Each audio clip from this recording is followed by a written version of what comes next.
إن الحمد لله نحمده ونستعينه ونستغفره وعليكم السلام ونعوذ بالله من شرور أنفسنا ومن سيئات أعمالنا من يهده الله فلا مضل له ومن يضلله فلا هادي له وأشهد أن لا إله إلا الله وحده لا شريك له وأشهد أن محمدًا عبده ورسوله صلى الله عليه وسلم.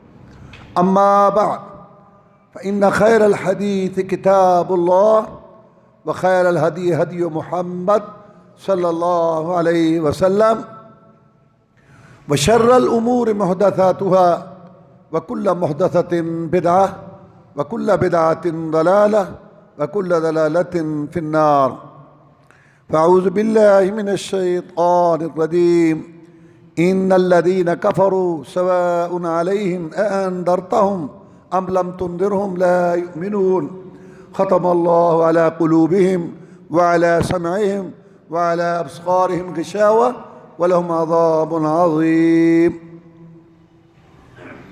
اللہ مالک الملک احکم الحاکمین نے جب اپنے بندوں کی ہدایت رہنمائی کے لیے نبیوں رسولوں کے سردار امام الاولین والآخرین رہبر الرہنما مقتدا و پیشوا امام اعظم قائد اعظم مرشد اعظم رہبر اعظم محسن اعظم مجاہد اعظم جناب محمد الرسول اللہ صلی اللہ علیہ وسلم کو مبعوث فرمایا، اور اللہ تعالیٰ نے ان پر اپنا پاک کلام قرآن مجید ساری کتابوں کی جامع معنی کامل مکمل کتاب اس کو اتارا اور اس کی شرح تفسیر مطلب وضاحت آپ کو سمجھایا، جس کو ہم حدیث رسول سنت رسول صلی اللہ علیہ وسلم کے نام سے جانتے ہیں.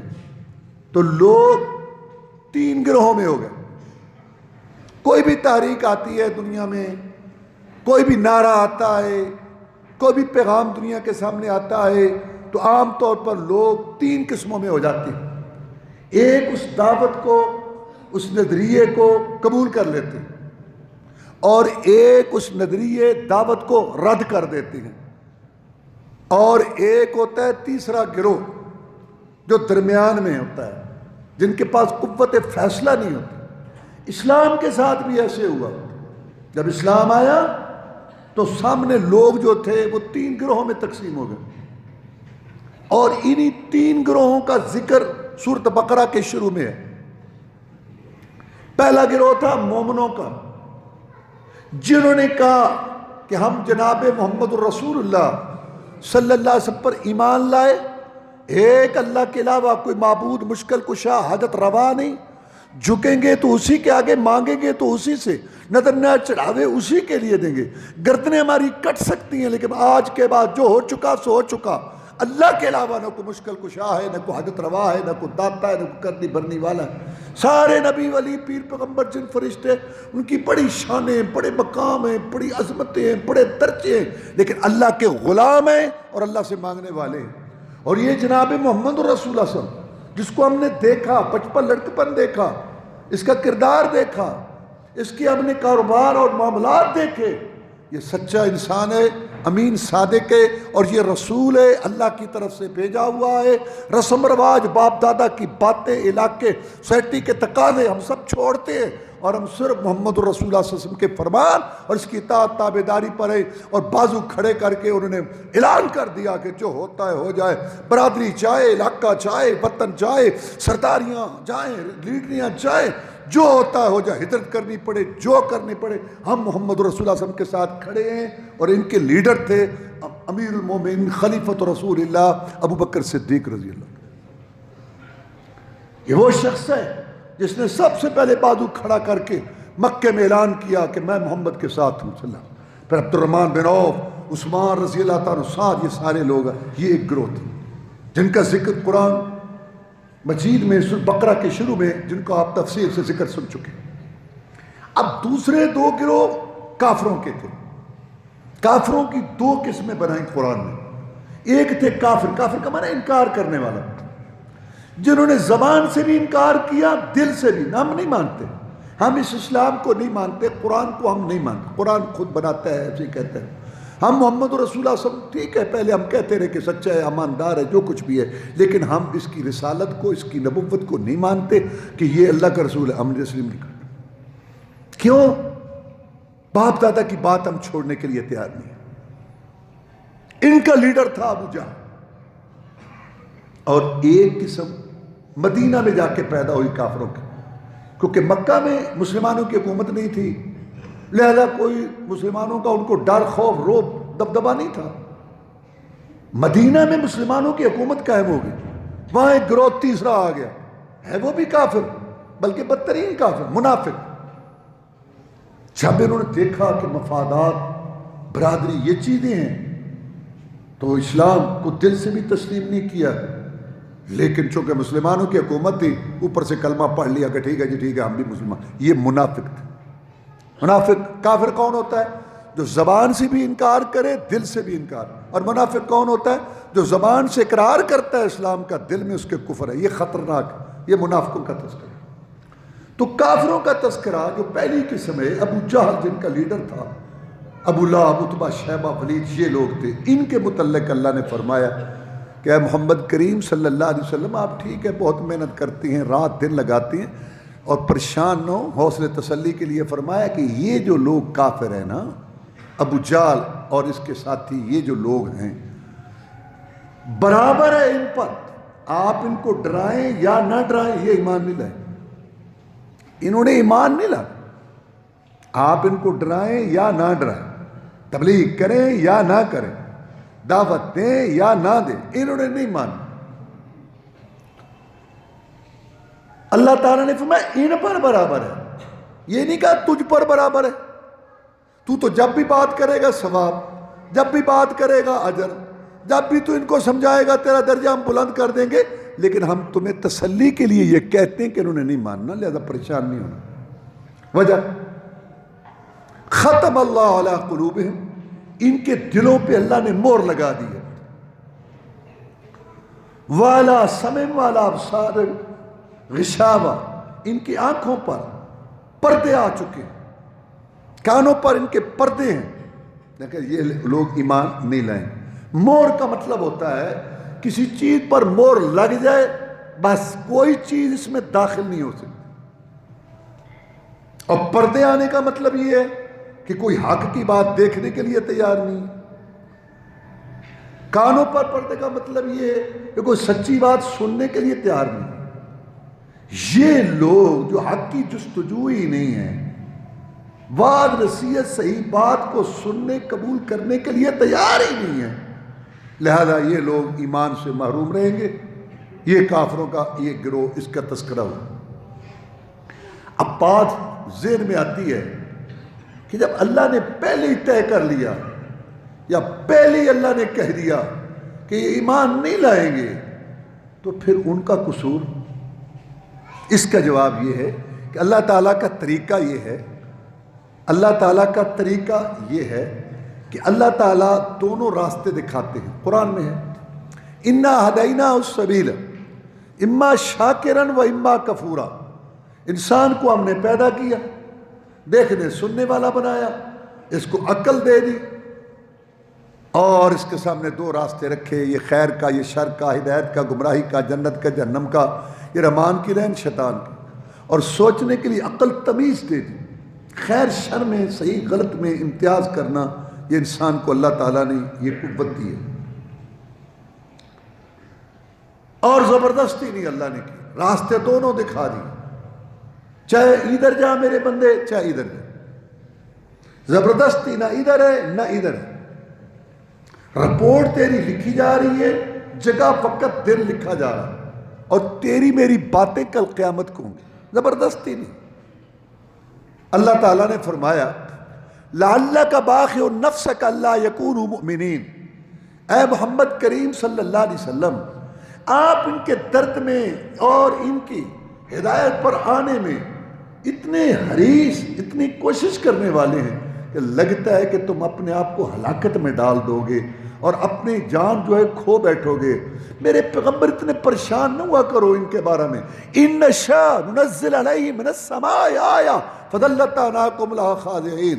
اگر ہم چاہیں آسمان سے کوئی نشانی اتار کے ان کو سب کو سیدھا کر دیا، ساڈے کو ویرے ہوئے نہیں رہے،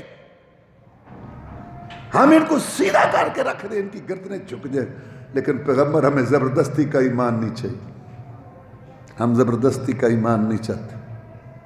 زبردستی ایمان پر لگا دیا تو کیا، خیر بھی ہے، شر بھی ہے، شیطان بھی ہے، خواہش بھی ہے، طمع بھی ہے، لالچ بھی ہے، ہرس بھی ہے، برادری بھی ہے، بچے بھی ہے، پیٹ بھی ہے، سارے کو پھر دیکھنا ہے کہ کون آتا ہے نماز پڑھنے، اور کون حلال کی جستجو کرتا ہے، اور کون اللہ کو راضی قبر کے اندھیرے اعمال ناموں کا تلنا جس کو یاد ہے، اور کون ہے جو کہتا ہے جہان میٹھا اگلا کرے ڈٹھا، چلن دو سب چلتا ہے، چلنے دو سب چلتا ہے، جہاں کوئی لگا رہے۔ اچھا یہ بڑا مسئلہ ہے، یہاں کو لگا رہے بھئی سارے پیغمبر صلی اللہ علیہ وسلم جو اللہ نے بھیجے، اگر وہ یہ سوچتے جہاں کو لگا تو بس پھر اصلاح کیسے ہوتی؟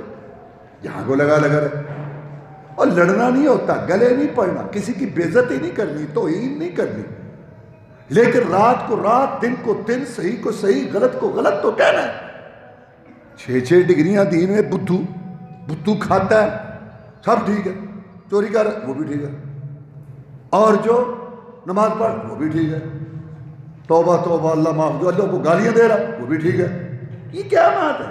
جہاں کو لگا رہے، اللہ نہ کرے تیرے بیٹے کا حادثہ ہو جائے، وہ سڑک پر تڑپ رہا ہو اور تجھے کوئی بتائے کو تو ٹھیک ہے جو ہے ٹھیک ہے، کیسے کہو گے؟ تو اللہ نہ کرے گھر کو آگ لگ جائے، دکان کو لوگ اس میں تو کیا تم کھڑے کے دن تماشا دیکھتے رہو گے کہ جہاں یہ کیا بات ہے؟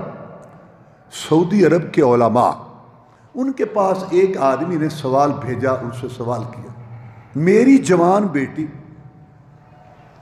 رات کے وقت ٹی وی دیکھ رہی تھی اور گندا فوش ترین گندا پروگرام میری بیٹی دیکھ رہی تھی، جو کوئی ذی عقل انسان، شعور، معمولی شرم حیا والا بھی نہیں دیکھ سکتا، میری بیٹی وہ گندا پروگرام دیکھ رہی تھی، رات کا ٹائم تھا، اکیلی تھی کمرے میں، وہ مر گئی، اس کی موت واقع ہو گئی، موت کا تو کوئی پتہ نہیں نا کس ٹائم آ جائے۔ اب وہ ریموٹ جو اس کے ہاتھ میں تھا، وہ اس کے ہاتھ میں ایسے مٹھی باندھ ہوئی، وہ پھنس گیا ہے، اب ہم وہ نکالتے ہیں تو نکلتا نہیں ہے، کیا ہم اپنی بیٹی کی انگلیاں ہاتھ توڑ کے وہ ریموٹ جو گندا پروگرام دیکھ رہی تھی وہ پھنس گیا، وہ نکال سکتے ہیں؟ ہم ہڈیاں اس کی وہ انگلیاں توڑ سکتے ہیں؟ یہ سوال تھا۔ سعودی علماء نے جواب دیا کہ نہیں، مردے کی ہڈی توڑنا منع ہے، لہذا وہ تم نہیں نکال سکتے۔ آپ سوچیں، یہاں کو لگا رہنے دو، ان کی فکر کرو، کمرے بند اور بیٹھے ہوتے ہیں لڑکے لڑکیاں، پتہ نہیں کیا ان کے سارا تم نے شیطانی چرخے لے کے دیے ہوئے، یہاں کو لگا اب اندازہ لگاؤ، حدیث میں جیسے کوئی مرے گا ایسے اٹھے گا۔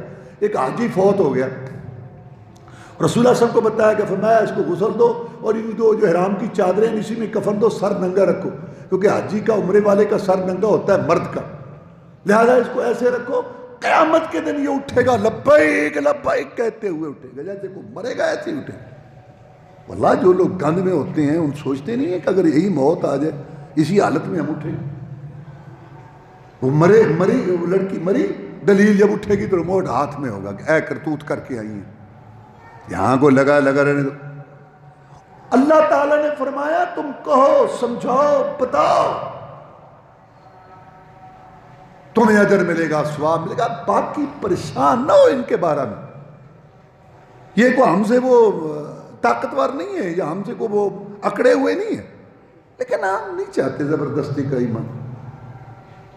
ابراہیم علیہ السلام نے کہا یا اللہ یہ بیت اللہ میں نے بنایا تیرے حکم سے، مکہ آباد ہوا ہے، میں اپنی بچوں کو یہاں چھوڑ رہا ہوں، تو یا اللہ میری دعا۔ ابراہیم کتنا بڑا آدمی ہے، خود نبی رسول، بیٹا نبی، پوتا نبی، پڑپوتا نبی، ہزاروں نبیوں کا بابا، 2 قبلوں کا وارث، کتنا بڑا آدمی ہے۔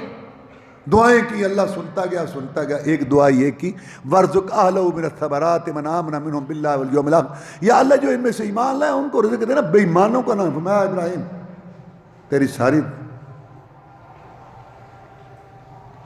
ساری دعائیں قبول ہیں، لیکن یہ دعا میں تیری قبول نہیں کر سکتا، پیدا کر کے رزق نہ دوں، پیدا کر کے ان کو رزق نہ دوں، کھلاؤں پلاؤں نہ، تو رب العالمین کون کہے گا، لہذا یہ بات تیری قبول نہیں۔ دنیا میں نے دے دی ہے، راستے دو دکھا دی. تو مقصد ایک تو یہ بات سمجھو. اور اگلی بات اس کے ساتھ میں یہ سمجھانا چاہتا ہوں کہ اللہ کی طرف سے ابتدا نہیں ہوتی بندے کو مہر لگانے کی، بندے کو گمراہ کرنے کی. سوچ بندے کی، فکر بندے کی، ارادہ بندے کا، نیت بندے کی، عمل بندے کا، فعل بندے کا. غلط سوچ بندے کی ہوتی ہے، اس کو طاقت ہے. صحیح دیکھو نا، آپ سنتے ہیں حی علی الصلاۃ حی علی الفلاح، نماز کے لیے.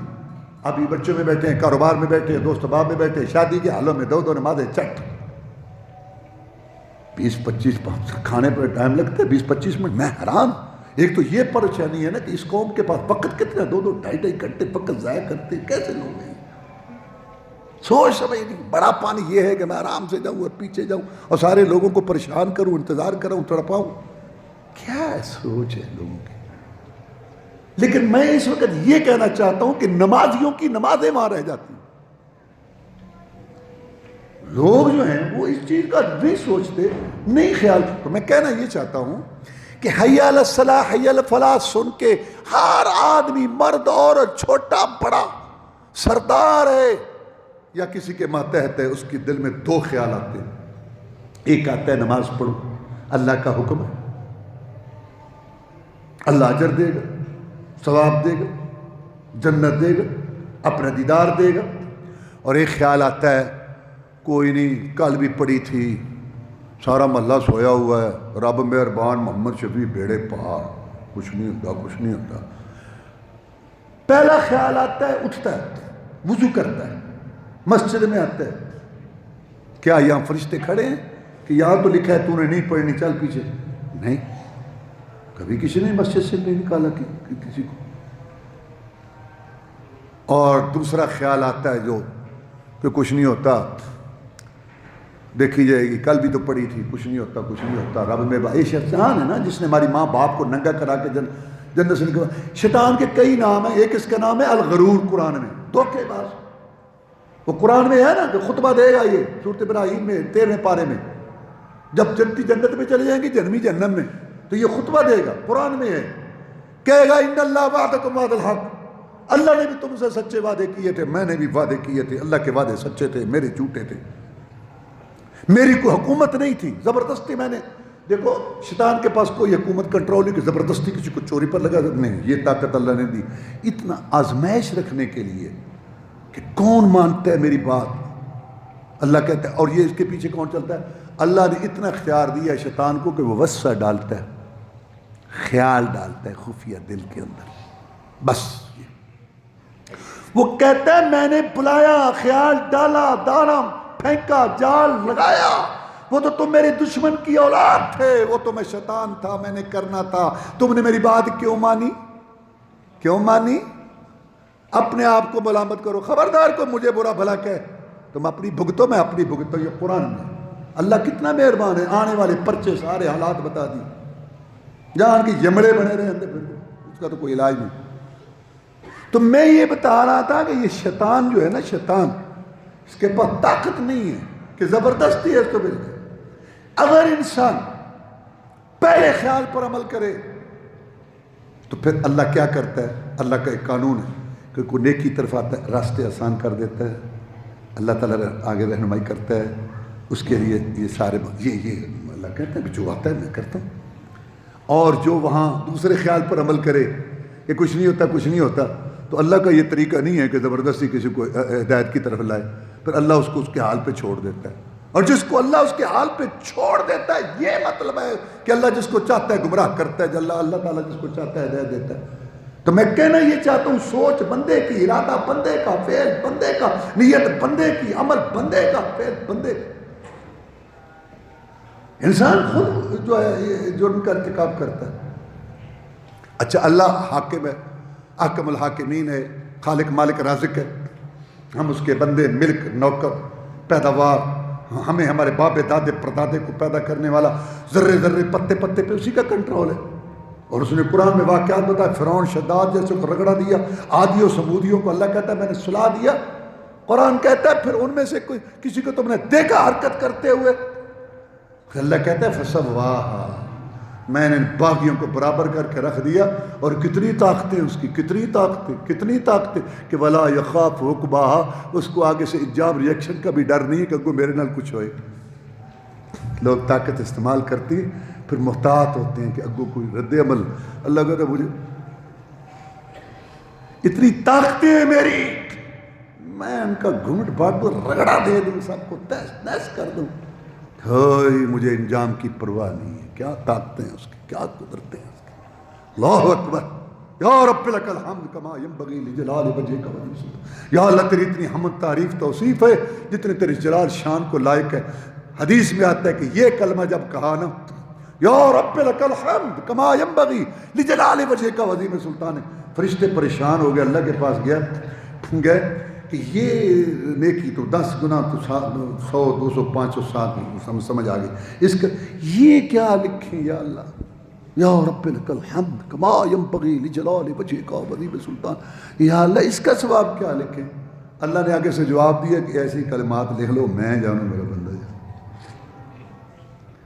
اللہ کی بڑی طاقتیں اور اللہ کی بڑی قوتیں، تو اللہ تبارک و تعالیٰ نے اس کو آسانی مہیا کر دی اور اس کو اس کے آل پہ چھوڑ دیا۔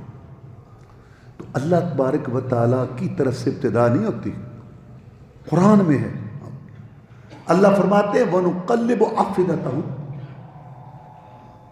أَبْصَارَهُمْ كَمَا لَمْ يُؤْمِنُوا بِهِ أَوَّلَ مَرَّةٍ، ہم ان کے دلوں کو اور آنکھوں کو پھیر دیتے ہیں۔ کیوں یار؟ میں وہ پہلے ایمان نہیں لائے۔ تو میں کہنا یہ چاہتا ہوں کہ اللہ خالق مالک رازق بادشاہ، ہم اس کی ملک پیداوار، اس کو حق پہنچتا ہے ہمیں جو سزا دے۔ جب اللہ کی طرف سے ہدایت آتی ہے، قرآن آتا ہے، حدیث آتی ہے اور حق کا راستہ آتا ہے، اللہ کی طرف سے توحید کا راستہ آتا ہے، میں لگایا ایسا کچھ نہیں، چلتا ہے سارا۔ پھر کانوں میں آواز پڑتی ہے، خطبے میں پڑتی ہے، درس میں پڑتی ہے، بازار میں جاتے ہوئے پڑتی ہے، کسی کیسٹ پہ پڑتی ہے، کہیں سی ڈی سے پڑتی ہے، کہیں اخبار میں دیکھتا ہے، رسالے میں دیکھتا ہے، کہیں سپیکر سے آواز آتی ہے، پڑتی ہے آواز ہدایت۔ اچھا کچھ نہیں، جب بار بار ہدایت کو رد کرتا ہے، بار بار حق کو رد کرتا ہے یہ غلام نوکر، اللہ تعالیٰ کی وہ ہدایت جس میں اس کا دنیا کا بھی فائدہ ہے، آخرت کا بھی فائدہ ہے، جب بار بار روح گردانی کرتا ہے، اراض کرتا ہے، اس کو کچھ نہیں سمجھتا، ایسے اڑا دیتا ہے چٹکلوں میں، تو وہ خالق ہے، مالک ہے، ہم اس کی پیداوار ہیں۔ آپ اپنی چیز کے عارضی مالک ہیں، میں اپنی چیز کا عارضی، اللہ ہمارا حقیقی مالک ہے۔ پھر اللہ سزا دیتا ہے اور اس کو سزا دینے کا حق ہے، اور اس کی سب سے بڑی سزا، خطرناک سزا یہ ہے کہ میرے بندے آج سے تو میری ہدایت سے محروم ہے۔ یہ ہے بات، یہ مطلب ہے اس چیز کا کہ مہر لگ گئی، یہ مطلب ہے کہ اللہ جس کو چاہتا ہے گمراہ کرتا ہے، اللہ ابتدا نہیں کرتا۔ سوچ بندے کی، فکر بندے کی، ارادہ، نیت، طریقہ، راستہ اس کو اختیار کرنا اس کے بس میں تھا۔ میں نے مثال دی آپ کو، اس کے بس میں تھا نماز پڑھنا، اٹھنا، اس کے بس میں تھا کہ یہ حلال کھائے، دال سے روٹی کھانے، ضرور تو نے روسٹ کھانے ہیں، حرام کو سمیٹ رہا ہے، اور تو یہ نہیں پتا کہ رسول اللہ فرمایا جو جسم حرام سے تیار ہوگا وہ جہنم کے قابل ہے۔ تو کہنے کا میرا یہ مقصد ہے، یہ جو اللہ نے فرمایا نا، مہر لگا دی، قصوروار بندہ ہے، جرم اس کا ہے، مہر لگنے کا سبب یہ خود بنا۔ اللہ تعالیٰ نے قرآن مجید میں فرمایا یہ ایسے لوگ ہیں، وَلَوْ أَنَّنَا نَزَّلْنَا إِلَيْهِمُ الْمَلَائِكَةَ وَكَلَّمَهُ الْمَوْتَى وَحَشَرْنَا عَلَيْهِمْ كُلَّ شَيْءٍ قُبُلًا مَا كَانُوا لِيُؤْمِنُوا۔ پیارے پیغمبر یہ ایسے لوگ ہیں، اگر ہم ان کے اوپر فرشتے، حالانکہ فرشتہ نبی کے پاس آتے، اگر ہم ان پر فرشتے اتار دیں، قبروں سے مردے کھڑے ہو کے ان سے باتیں کریں، اور جتنے مر چکے ہیں ہر چیز کو زندہ کر کے ہم ان کے سامنے کھڑا کر دیں، انہوں نے پھر بھی نہیں ماننا، بے ایمانوں نے، یہ مطلب۔ قرآن مجید میں سورہ صف میں اللہ نے فرمایا فَلَمَّا زَاغُوا أَزَاغَ اللَّهُ قُلُوبَهُمْ، جب ان کے دل ٹیڑھے ہو گئے اللہ نے پھر ان کو ٹیڑھے کر دیا، ابتدا ان کی طرف سے۔ سوچ فکر ارادہ نیت عمل فعل راستہ اختیار کرنا بندے کے بس میں ہے. بندہ پھر بندہ اللہ اس کو سزا دیتا ہے, وہ مالک ہے, اس کو سزا دینے کا حق ہے. جب بار بار بار بار بار بار ہدایت کو نماز کو دین کو پیچھے کرتا ہے تو پھر اللہ کہتا ہے چل میرے بندے آج سے تو ہماری ہدایت سے محروم ہے. واللہ اللہ فرماتا ہے اللہ کہ اب میں رکاوٹ بن جاؤں گا تیرے دل میں اور ہدایت کے درمیان, کیونکہ تو کرتوتیں ایسی تو نے کی ہیں, اب تو میری ہدایت سے محروم. قرآن کہتا ہے وَاعْلَمُوا أَنَّ اللَّهَ يَحُولُ بَيْنَ الْمَرْءِ وَقَلْبِهِ, جان لو اللہ تعالیٰ خود رکاوٹ بن جاتا ہے بندے کی ہدایت اور بندے کے درمیان. کب؟ جب وہ گردانی کرتا ہے بار بار بار بار بار بار بار بار اور اعراض کرتا ہے, نافرمانی کرتا ہے, باپ دادا کی بات باپ دادا کی بات باپ دادا کی بات, ہٹ دھرمی ضد کا مظاہرہ کرتا ہے کہ ہم باپ دادا کی بات نہیں چھوڑیں گے. سارا قرآن بھرا پڑا ہے, ہر قوم نے نبی کو یہی جواب دیا ہم باپ دادا کی بات چھوڑنے کے لیے تیار نہیں. بھئی باپ دادا کی عزت کرو, باپ دادا کو کھلاؤ پلاؤ, دین ایمان ہدایت حق کا راستہ جو آسمان سے آیا ہے اس کو قبول کرو. ابو جہل آیا, کعبے کا غلاف پکڑا اور کہتے ہیں اللہم ان کان ھذا والحق من عندک فامطر علینا حجارۃ من السماء او ائتنا بعذاب الیم. یا اللہ اگر یہ حق ہے جو محمد کے ذریعے آ رہا ہے صلی اللہ علیہ وسلم پھر ہمیں ہدایت دے. بدبخت کہتا ہے ہم پر پتھروں کی بارش کر دے یا کوئی اور عذاب لا, ہمیں وہ حق بھی گوارا نہیں ہے جو محمد کی راہ سے آئے. ان کو کیسے ہدایت ملے؟ ضد تکبر ہٹ دھرمی میں یہاں تک بڑے ہوئے. یہاں ایک بات بھی ہے بڑی عجیب سی. بنو امیہ کا ایک حکمران خلیفہ, اس کے پاس یمن کا ایک آدمی بیٹھا تھا. بس حکمران کبھی کبھی خوش طبی میں ہوتے ہیں تو باتیں تو کرتے ہیں. کہتا یمنی ہو, وہ یمنی تھا, اور یمنی ہو ہاں, تمہارے بڑے جو تھے نا بالکل عقل سے فارغ تھے. کیوں؟ کہتا بلکہ اس کو عورت کو بادشاہ بنا لیا. اے تمہارے بڑوں میں عقل نہیں تھی؟ اے یمنی تمہارے بڑے کیسے تھے؟ وہ یمنی کہتا ہے خلیفہ صاحب ہمارے تو بڑے جو تھے تمہارے بڑے قریشی ہمارے بڑوں سے بھی گئے گزرے تھے. کہتا کیا؟ کہتا اللہم ان کان ھذا والحق من عندک فامطر علینا حجارۃ من السماء وائتنا بعذاب الیم. تمہارے بڑے جو ہیں ان کا اللہ نے بیان کیا کہ کعبے کا غلاف پکڑ کے کہنے لگے یا اللہ اگر یہ حق ہے نا تو ہم پر پتھروں کی بارش کر دے. ہدایت مگنی سی کے پتھر مگنے سن.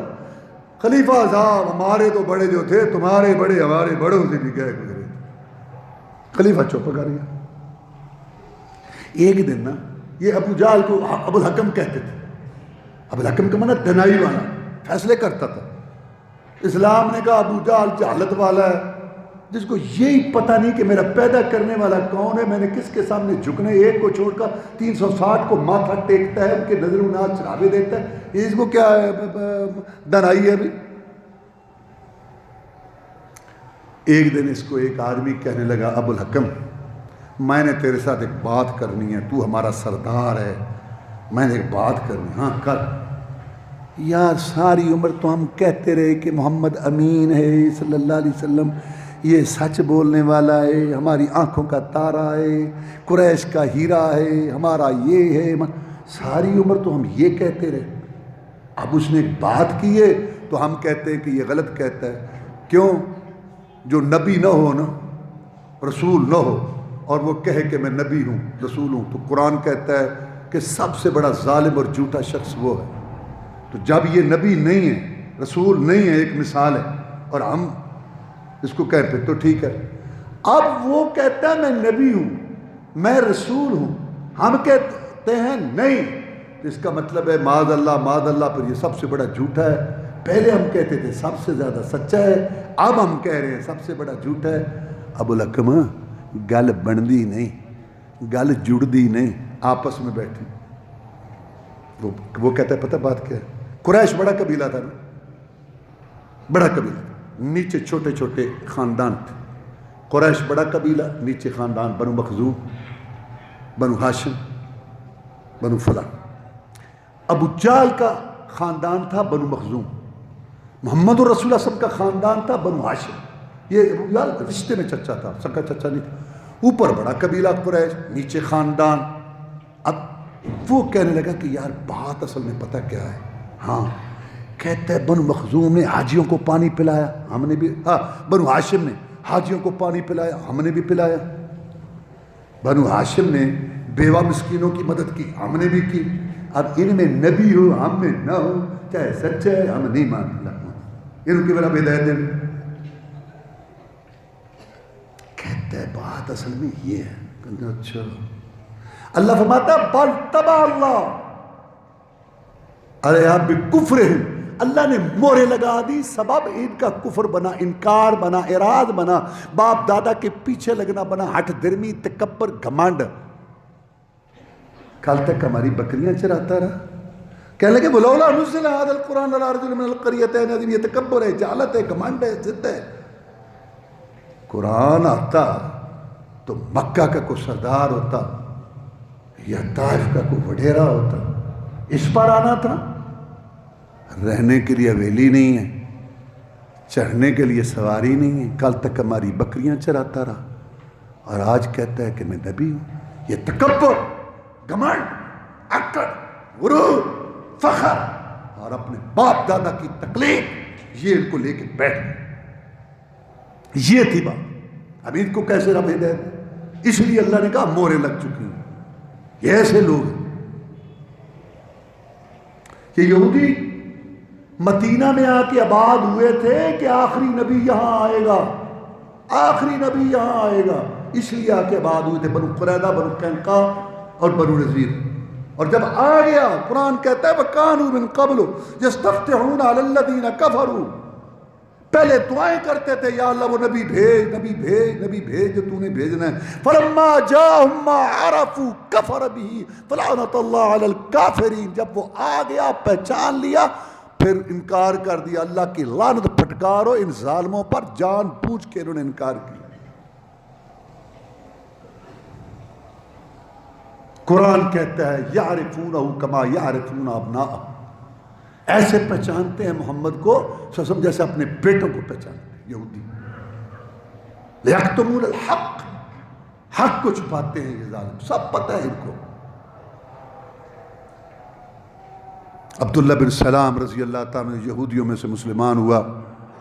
ان سے پوچھا گیا کہ قرآن تمہارے متعلق کہتا ہے کہ یہودی جو تھے محمد رسول اللہ صلی اللہ علیہ وسلم کو ایسے پہچانتے تھے رسول جیسے انسان اپنے بیٹے کو پہچانتا ہے. 100 بچہ ہو، انسان کو اپنا بچہ دیکھنے پہچاننے میں کوئی غلطی نہیں لگتی. واقعی ایسی بات تھی. عبداللہ بن سلام واقعی تم ایسے محمد رسول اللہ صلی اللہ علیہ وسلم کو پہچان، تم تو مسلمان ہو گئے تو یہ سارے یہود واقعی ایسے، اور تم ایسے پہچانتے تھے محمد صلی اللہ علیہ وسلم کو جیسے انسان کو اپنا بچہ نہیں بھولتا. عبداللہ بن سلام نے کہا اللہ کی قسم اس سے بھی زیادہ میں اپنی بیوی کے متعلق تو شک کر سکتا ہوں کہ اس نے خیانت کی ہو، لیکن اللہ کی قسم میں محمد رسول اللہ صلی اللہ علیہ وسلم کے سچے ہونے میں کوئی مجھے کسی قسم کا شک شبہ نہیں. جانتے تھے ساتھ. اللہ کہتا ہے یہ یہودی تو سارے جہان کے ان کو دلائل پیش کر دے، ان کے دلوں میں حسد بغض ہے کہ یہ ابراہیم علیہ السلام کے بیٹے اسماعیل علیہ السلام کی لڑی سے کیوں آیا ہے، وہ اسحاق علیہ السلام والی لڑی جو ہمارے آبا ابودر سے کیوں نہیں آیا. اللہ کہتا ہے تو میری رحمت کے ٹھیکیدار ہو، میں جس کو چاہوں نبی رسول بناؤں. ان کو یہ حسد بغض لے گیا. اور ایک یہ کہ عرب کے لوگ بدو پت پرست تھے، یہ پڑھے لکھے بدماش، پڑھے لکھے بدماش، نذرانے ماہنے سلانے ان سے لیتے رہتے تھے. ٹیکہ بنایا ہوا تھا، نبی زادے، رسول زادے، پیغمبر زادے، صاحب زادے، مال بٹورتے تھے ظالم ان سے، اور ان کو دین بھی نہیں بتاتے تھے. انہوں نے سوچا کہ اگر ہم اس کے پیچھے لگ گئے یہ ہمارے نذرانے ماہنے سلانے جاتے رہیں گے. اور سردار یہ 2 بڑے مقصد تھے، ایک حسد، یہ 2 بڑے سبب، ایک حسد اور ایک یہ اپنے نذرانے ماہنے سلانے جانے کا. ان کو کیسے ہدایت ہو؟ یہودیوں کا سردار تھا بنو نذیر قبیلے کا حیی بن اخطب. حیی بن اخطب رسول اللہ صلی اللہ علیہ وسلم کی زوجہ محترمہ ہماری ماں سیدہ صفیہ رضی اللہ تعالیٰ عنہ بیان کرتی ہیں کہ میں اس وقت چھوٹی تھی. اصل میں خیبر فتح ہوا نا، تو یہ حیی بن اخطب جو بنو نذیر کا سردار شیطان، یہ اس کی بیٹی صفیہ، یہ شادی شدہ تھی، بس ایک رات کی دلہن تھی، ایک رات گزری تھی، لڑائی ہوئی، اس کا خامن مارا گیا، تو جو عورتیں آدمی غلام ہوئے یہودیوں کے، ان میں یہ بھی بن کے آ گئی غلام۔ تو ایک آدمی آیا، اس نے کہا اللہ کا رسول اب اتنی لونڈیاں آ گئی، مجھے بھی کوئی لونڈی دو، فرمایا جو لینی ہے لے لو۔ تو انہوں نے صفیہ کو ساتھ لیا، چل۔ تو صحابہ کرام نے کہا جناب یہ عربوں کا طریقہ ہے کہ سردار کی بیٹی سردار کے ہاں ہو نا، بڑے کی بیٹی بڑے کے ہاں ہو تو ان کو غصہ اتنا نہیں آتا، تو یہ بہتر یہ ہے کہ اس کو آپ اپنے پاس رکھیں، سردار کی بیٹی ہے اور دوسرے سردار کی بیوی ہے۔ تو آپ نے یہ تجویز پسند کی، لیکن آپ نے اس کو لونڈی نہیں رکھا، اس کو آزاد کر دیا، آزاد کرنا ہی مہر بنا، اور صفیہ سے آپ کی شادی ہو گئی، وہ ہماری ماں بن گئی صفیہ رضی اللہ تعالیٰ۔ یہ بیان مسلمان ہو گئی، پھر تو رسول اللہ صلی اللہ علیہ وسلم کے پاس تھی، تو پھر وہ بیان کرتی ہے کہ جب میں چھوٹی سی تھی نا تو میں اپنے باپ کی بڑی لاڈلی تھی، وہ 13 کے بچے بہت ہی لاڈلی تھی، اور چچے کی بھی لاڈلی تھی۔ تو جب میرا چچا آتا گھر میں، میرا ابو آتا، میں بھاگ کے جاتی، لپٹتی، وہ مجھے ملتے، میری یہ چیز لاتے، بہت پیار میرے ساتھ کرتے، میرے ابو بھی اور میرے چچا بھی۔ جب خبریں آنی شروع ہوئی نا کہ مکہ میں ایک شخص سے کہتے ہیں میں رسول ہوں، تو یہودیوں کے تو رنگ اڑنے شروع ہو گئے، یہ تو آ کے ہمارے پول کھولے گا، کیونکہ پول پھر کھولے نا ان کے کہ اصل اسلام کیا ہے اور یہ کیا کہتی ہے۔ تو یہودی بڑے پریشان ہوئے، تو کہتے ہیں اسی طرح جب محمد رسول صلی اللہ علیہ وسلم آ گئے مدینہ طیبہ میں، تو یہ کہتی ہے کہ میں گھر میں بیٹھی تھی، میں تو گھر میں تھی، تو میرے ابو آئے، تو میں بھاگ کے گئی روٹین کے مطابق ملنے کے لیے، تو میرے ابو اتنے پریشان کہ میری طرف دیکھا بھی، یہی بن اختب بنو نذیر قبیلے کا سردار یہودیوں کا،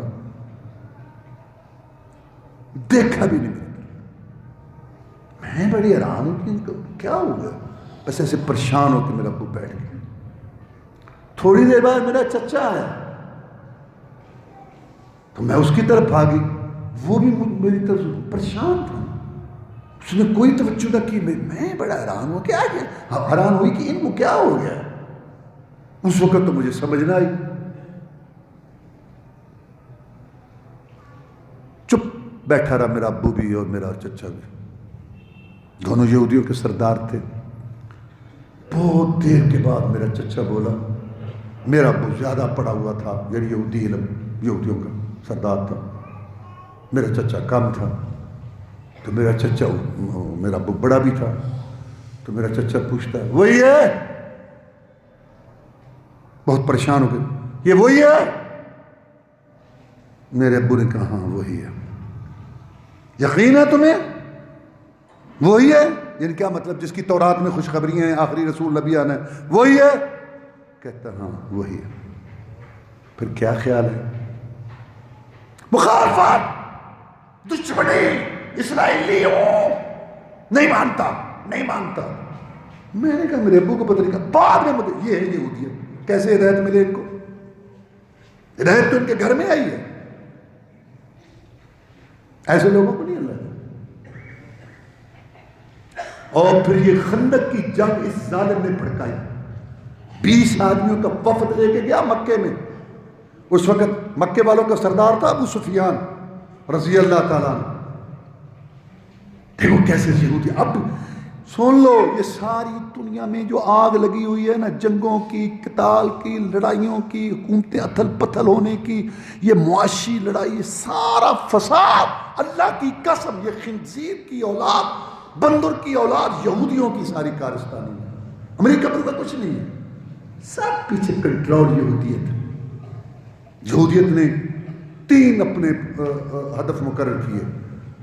پہلا یہ کہ ساری دنیا کا سونا جو ہے نا، تیل چاند، اس پہ کنٹرول کیا جائے، کر لیا۔ آپ کو پتہ ہے کہ ریٹ وہی نکالتے ہیں، سب پر ان کے پاس ہے پوری دنیا کی دولت، یہ جو سارے بینک کشتے دیتے سب یہ ہوگی۔ پھر دوسرا انہوں نے کیا، جتنے دنیا کے بڑے بڑے طاقت کے مصادر ہیں اس پہ یہودی، اب دیکھو امریکہ، جرمن، فرانس، حتیٰ کہ روس تک۔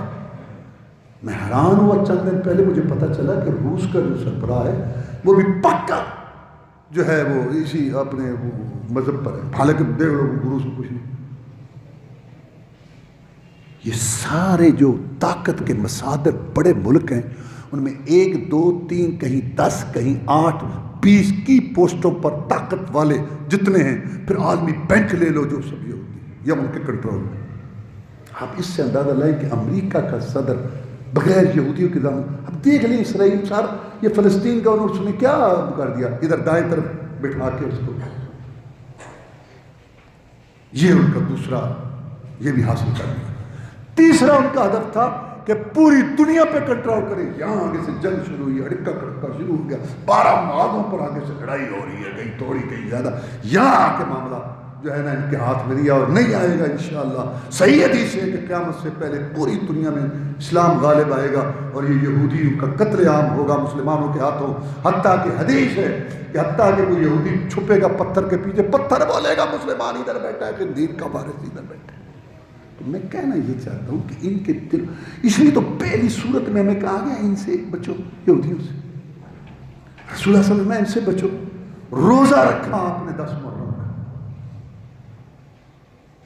پتہ چلا کہ یہودی بھی رکھتے ہیں، فرمایا میں اور بھی رکھوں گا ساتھ۔ رسول اللہ صلی اللہ علیہ وسلم کو عبادت میں مشابہت برداشت نہیں تھی، اور مسلمانوں نے یہودیوں کی سر سے لے کے پاؤں تک، گھر سے لے کے دفتر تک اور ایوان تک سب یہودیت، شکل صورت میں یہودیت، لباس میں یہودیت، تعلیم میں یہودیت، معیشت میں یہودیت، تجارت میں یہودیت، اور گھر کے ماحول میں یہودیت، ساری یہودیت۔ اسرائیل کو تسلیم نہیں کرنا، اور ہر گھر کے اندر یہودی مبلغ ناچ رہا ہے ٹی وی پر، کمپیوٹر پر۔ مغضوب علیہ قوم، گندی ذلیل ترین قوم دنیا، بڑی بڑی قومیں خراب دنیا میں، عادی آئے، سمودی آئے، عذاب آئے، شکلیں نہیں تبدیل ہوئیں، خنزیر بندر یہ بنے یہودی، ایسی گندی قوم، اور مسلمان ان کے پیچھے لگے، تو پھر ذلیل ہی ہونا ہے اور کیا۔ حسد بغض ان کا یہ یعنی کہ کہاں تک پہنچا۔ اس نے جنگ بھڑکائی، کہا ابو سفیان اونٹ کے اندر تیری اور محمد کی کوئی باتیں ہوئی تھی صلی اللہ علیہ وسلم جنگ کے بعد؟ ہاں۔ محمد رسول اللہ صلی اللہ علیہ وسلم کو تو نے چیلنج دیا تھا کہ اندر سال آ جانا؟ ہاں۔ پھر اس نے چیلنج تیرا قبول کیا تھا؟ ہاں یار، 70 شہید تھے، 70 زخمی تھے، خود زخمی تھا۔ میں نے کہا بولے گا، اس نے میرے اچھے سے قبول کیا تھا کہ اگر تو آئے گا نا شرک کفر کا جھنڈا اٹھا کے، میں محمد بھی آؤں گا اپنے مجاہدین لے کے، صلی اللہ علیہ وسلم۔ اچھا پھر محمد تو آیا تھا صلی اللہ علیہ وسلم، ہاں، 3 دن بیٹھا رہا تھا، ہاں، تیرا انتظار کر رہا تھا، ہاں، تجھے آنے جانے والوں نے بتایا محمد بلا رہا ہے، ہاں، تو گیا تھا؟ نہیں۔ ہاں، لگ گیا نا بٹا قریش کی غیرت کو، تو نے قریش کی ناک خاک میں ملا دی۔ اٹھ، تیرے میرے درد مشترکہ ہے، میں نے بھی بدلے لینے ہیں محمد سے، تو نے بھی لینے ہیں۔ سن، بعد القرآ فتح خیبر کا یہودی آ رہے ہیں اور بنو اسد غطفان مشرق سے لا رہا ہوں، اٹھ ادھر سے تو۔ معاذ اللہ مدینے کی اینٹ سے اینٹ بجائیں، جنگ بھڑکائی، اور اندر جو یہودیوں کا قبیلہ ان کو غداری پر ظالم نے آمادہ کیا، اور جب مرنے لگا پکڑے خط، اللہ نے فتح دے دی نا، جب مرنے لگا تو اس نے ریشم کا ایک بہت بڑا کرتا پہنا ہوا تھا، تو اس کو جگہ جگہ سے کاٹا کہ مسلمانوں کے کام نہ آئے یہ کرتا، کاٹا، اور جب مرنے کے لیے اس کو لایا، قتل کر ہونے کے لیے اس کو لایا گیا، تو قتل ہونے کے لیے بیٹھنے سے پہلے کہتا ہے محمد صلی اللہ علیہ وسلم، میں نے تیرا مقابلہ کیا، مجھے کوئی ندامت پریشانی نہیں ہے اس پر، میں اسرائیلی تھا، میں یہودی تھا، میں نے تیرا مقابلہ کرنا تھا، یہ اور بات ہے کہ تو جیت گیا، میں شکست کھا گیا، باقی رہا قتل، وہ تو ہم یہودیوں پر اللہ نے غضب لکھا ہوا ہے، ہم نے قتل تو ہونے، تلے گردن تو وار چل ہو گیا خناس۔ تو یہ ایسے لوگ، یہ ایسے گروہ، اللہ نے کہا ایسے لوگوں پہ میں نے مہر لگائی۔ نیت بندے کی، ارادہ بندے کا، سوچ بندے کی، اختیار بندے کا، فعل بندے کا، عمل بندے کا، جب غلط راستہ اختیار کرتا ہے اللہ اس کو اس کے راستے پہ چھوڑ دیتا ہے۔ یہ مطلب اس کا کہ اللہ تعالیٰ مہر لگاتا ہے، اور جس کو چاہتا ہے گمراہ کرتا ہے، اللہ تعالیٰ ابتدا میں کسی کو نہیں کرتا۔ وآخر دعوانا الحمدللہ۔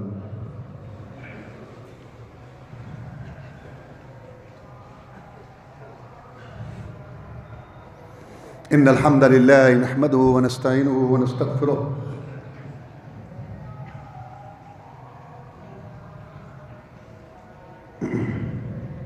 إن الحمد لله نحمده ونستعينه ونستغفره ونعوذ بالله من شرور أنفسنا ومن سيئات أعمالنا من يهده الله فلا مضل له ومن يضلل فلا هادي له وأشهد أن لا إله إلا الله وحده لا شريك له وأشهد أن محمدا عبده ورسوله صلى الله عليه وسلم أما بعد فإن خير الحديث كتاب الله وخير الهدي هدي محمد صلى الله عليه وسلم وشر الأمور محدثاتها وكل محدثة بدعة وكل بدعة ضلالة وكل ضلالة في النار. تو میں نے عرض کی قرآن مجید کے شروع میں 3 گروہوں کا بیان ہے. ایک مومنوں کا جن کے سردار ابوبکر صدیق تھے رضی اللہ عنہ، ایک کافروں سرکش قسم کے، گھمنڈی قسم کے، تکبر قسم کے کافر، ان کا لیڈر ابو جہل اور یہ یہودی وغیرہ جی سارے، اور تیسروں کا تذکرہ منافقوں کا وہ آئندہ جمعۃ المبارک کے خطبہ میں ہوگا انشاءاللہ. تو میں یہ بتا رہا تھا کہ اتنے بڑے ہوئے تھے. ایک دفعہ نا رسول اللہ صلی اللہ علیہ وسلم نے پوچھا یہودیوں سے کہ تمہاری کتاب تورات میں رجم سنسار کرنا ہے؟ کہتے نہیں. تو تم میں سے جو کو بدکاری کرتا تھا تو کیا سزا دیتے؟ وہ آئے نا، ان کا مسئلہ ہوا، کہتے وہ ہمارے بڑوں نے کہا تھا کہ منہ اس کا کالا کر لو، تھوڑی ڈانٹ ڈپٹ، رجم نہیں ہے. عبداللہ بن سلام رضی اللہ عنہ مسلمان ہو چکے تھے. انہوں نے کہا جناب یہ جھوٹ بول رہے ہیں، تورات میں رجم ہے، اللہ کی کتاب میں رجم کا ہے سنسار کرنا. لاؤ کتاب منگوائی گئی. ظالم حدیث میں ہے کہ وہ تورات پڑھے جو رجم والی ہے تو اس کے اوپر ہاتھ رکھ دے، ادھر سے بھی پڑھے ادھر سے بھی پڑھے، ادھر سے بھی پڑھے ادھر سے بھی پڑھے، اور اس پہ ہاتھ رکھ دے. عبداللہ بن سلام نے کہا اٹھا ہاتھ اٹھایا، نیچے وہ عید کھڑی تھی رجم. یہ چھپاتے تھے آپ کو. رسول اللہ صلی اللہ علیہ وسلم میری امت بھی یہود و نصارہ کے نقش قدم پر چلے گی، جیسے اس پاؤں کا جوتا دوسرے پاؤں کے برابر ہوتا ہے، بالکل ایسا. اب دیکھ لو اس امت کے جو علماء سو ہیں، پیٹ پرست، جن کو مفادات عزیز ہیں، وہ سارا کچھ حلال کر رہے. یہودیوں میں کیا تھا میں نے بتایا تھا، تفرید کمی، شورش حلال ہے، سود حلال ہے، یہ حلال ہے وہ حلال. اور جو امت کے جہل عبادت گزار ہیں، جہل عبادت گزار، ان میں عیسائیت کی جھلک ہے.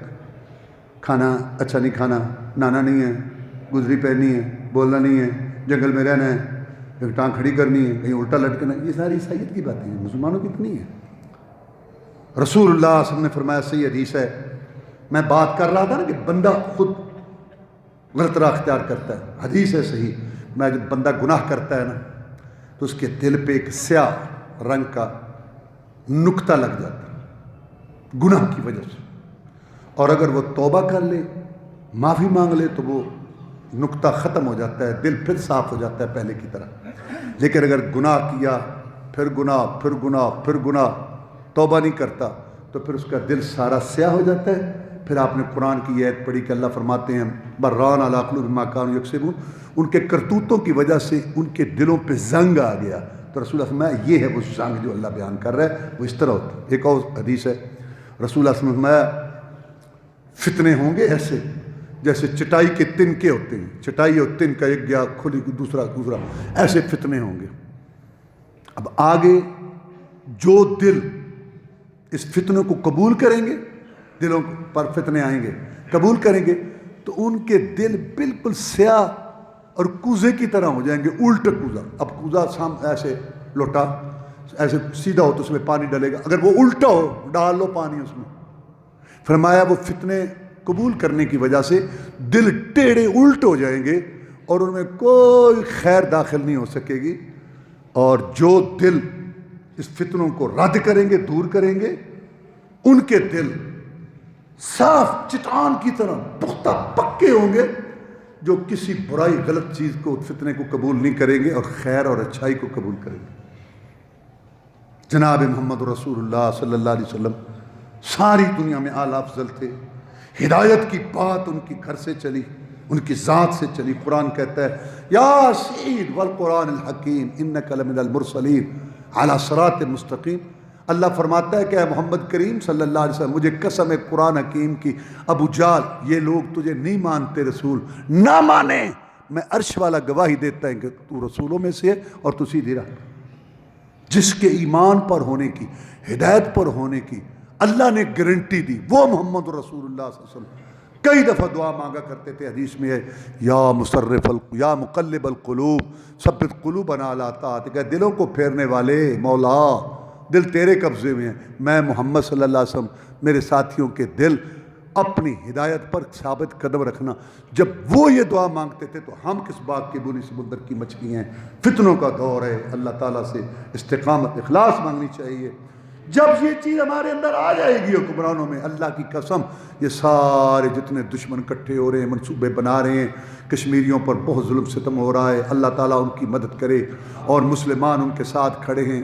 آفرین ہے کشمیریوں پر، اتنی تکلیف پریشانی کے باوجود وہ کھڑے ہیں کہ ہم مسلمان ہیں، تم ہمیں نہیں دبا سکتے۔ اور فلسطینی اللہ ان کی بھی مدد کرے، افغانستان میں پوری دنیا کے اللہ مسلمانوں کی مدد کرے، اللہ حکمرانوں کو سمجھ اور ہدایت دے کہ اب باتیں چھوڑ کر عملی طور پر ان کے ساتھ کھڑے ہو جائیں۔ اور اللہ کا یہ وعدہ ہے فَلَا تَهِنُوا وَلَا تَحْزَنُوا وَأَنْتُمُ الْأَعْلَوْنَ إِن كُنتُم مُؤْمِنِينَ۔ سست نہ پڑو، غمگین نہ پڑو۔ اللہ فرماتے ہیں تم ہی سر بلند ہو، کہ شرط ہے کہ پکے ٹکے مومن بن جاؤ اور ان کو دیکھنا چھوڑ دو۔ اور تم سن لو مسلمانوں، اللہ نے قرآن مجید میں فرمایا کہ اے مسلمانوں، مجھ پر ایمان کا دعویٰ کرنے والوں سنو، وسائل ہمیشہ دوسروں کے پاس، طاقت دوسروں کے پاس، تم ہمیشہ تھوڑے۔ تم کب کامیاب ہوگے؟ جب اللہ تمہارے ساتھ ہوگا۔ اللہ کب ہوگا؟ جب سچے پکے مومن بن جاؤ گے۔ اللہ میں اس کی توفیق دے، اور دعا کرو کہ اللہ تعالیٰ سارے بیماروں کو صحت دے۔ نعیم بادشاہ صاحب کی پھوپھی لندن میں ان کا آپریشن ہے، وہ بہت اچھی نیک خاتون ہیں کہ انہوں نے مسجد بنوائی ہے یہاں لاہور میں، محلے میں مسجد نہیں تھی، میں خود وہاں گیا ہوں۔ تو اللہ تعالیٰ ان کا آپریشن کامیاب کرے اور اللہ ان کو صحت دے۔ پھر ان کا بیٹا بھی بیمار ہے، اور بھی جو بیمار ہیں اللہ سب کو صحت دے۔ اللہم اشف مرضانا ومرضى المسلمین، ادب لباس رب الناس واشف انت الشافی لا شفاء الا شفاءک شفاء لا یغادر سقما۔ اللہم انا نسألک علما نافعا ورزقا طیبا وعملا متقبلا۔ اللہم انا نسألک الجنة الفردوس۔ اللہم اجرنا من النار۔ اللہم اکفنا بحلالک عن حرامک واغننا بفضلک من سواک۔ اللہم انصر الجہاد والمجاہدین۔ اللہم نجِ اخواننا من السجون۔ اللہم انصر المسلمین فی کشمیر، فی فلسطین وفی افغانستان وفی کل الدنیا۔ اللہم استر عوراتنا وامن رواتنا۔ سبحان ربک رب العزة عما یصفون۔